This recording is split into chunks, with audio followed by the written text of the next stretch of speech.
Hello and welcome to another episode of Thoughts from JTJ, where we help jumpstart your entrepreneurial mindset. My name is James T. Jones, and I'm excited today to share with you the 4 phases that major tech companies like Google, Facebook, and Snapchat have used to reach their extreme success. So make sure you like and subscribe to this video. Feel free to share it and sit back and enjoy for more information.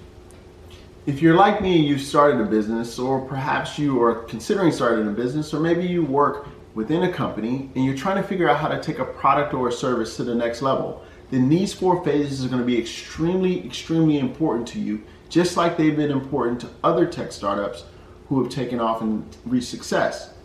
Now, in order to share this with you, I'm going to use the example of Google, largely in part because Google's been around for 20 years, and you can clearly see all the phases, and 2, because who doesn't use Google? We all do. Now, in order to use Google as an example, I got to give you a little context of what was going on in the early 2000s when Google was trying to reach the first phase, which is mass adoption. See, Google was very ambitious. They wanted all the data to flow over their servers for any of us that searched anything on the web.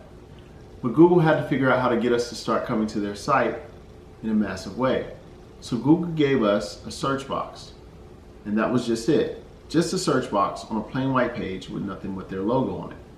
What that meant for Google, and most importantly what it meant for us, is that it was the fastest loading page on the internet. Because at the time, we weren't connected like we are today. Anytime we went out to the internet from our laptops, we had to figure out if we had actual internet connection. And to do that meant you had to wait for a page to load. And by Google giving us a search box on a plain white page with nothing but their logo, they instantly became everyone's homepage. So think about this for you in your phase 1 when you're starting a business. Figure out the one thing that you do better than anyone else, and make sure it's the thing we need that maybe we don't even know we need. So now that Google had reached mass adoption, they had our attention. Now they were on to phase 2. This was all about keeping competition away. Now, at the time, most of us as users didn't really know much about cache and cookies, but Google was using that so that every time we searched, they can come up with a better search option for us. They called it autocompletion. They can actually tell us what we were searching for before we even finished typing the sentence or the words. And this is how Google kept competition like Yahoo and MSN at bay, where they had to figure out how to make their search boxes and search engines even more powerful. Google was already ahead of the curve. So for you, as you're setting up your business, start to figure out how you can put a gap between 12 and 18 months between you and the competition. And now that Google had us as users, right, mass adoption, and they figured out how to keep competition away, it was on to phase 3 for Google, and that was bridging the gap. That's the gap between phase 2 and phase 4, right? Phase 2 being keeping competition away, phase 4, that perfect state, that utopia I talked about earlier. So what did Google do to bridge the gap? Well, it was quite simple. They started offering us more stuff. Gmail, Google Calendar, Drive, Sheets, all of these other products and services they started adding on. Meanwhile, by staying true to their plain page with the search box and their logo, they started offering us other services that we can use in order to fulfill the Google ecosystem. Now, in order to build this Google ecosystem, they didn't have all success. Actually, Google's model was fail fast. They had a number of apps that didn't even make it.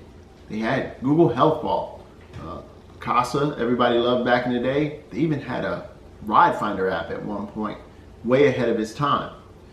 So as you continue to grow your business or your company, your product, your service, think about the add-on value adds that you can bring to your customer base.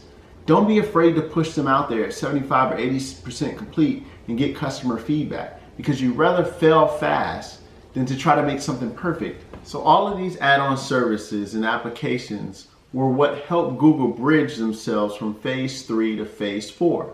Their ultimate purpose, their utopia. They wanted to dominate all the data on the World Wide Web, and today they pretty much do.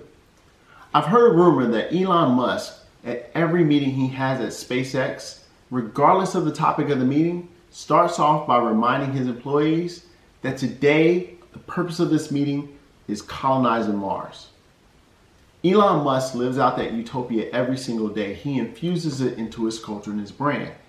And for your product, your service, your company, make sure that you have a clear vision on what your purpose is, your utopia, and go for it every single day. So remember, even though Google wanted to dominate the World Wide Web from day one, they started with a search box. They reached mass adoption, and then they figured out how to keep competition away. And then they gave us a bunch of add-on products and services to help better understand our needs and our wants to reach that utopia. So I challenge you, what's your Google search box? If you enjoyed this video, be sure to like and subscribe if you haven't already. Also, drop a comment below and let me know which gem stuck with you the most. Thanks for tuning in. Can't wait to see you next time.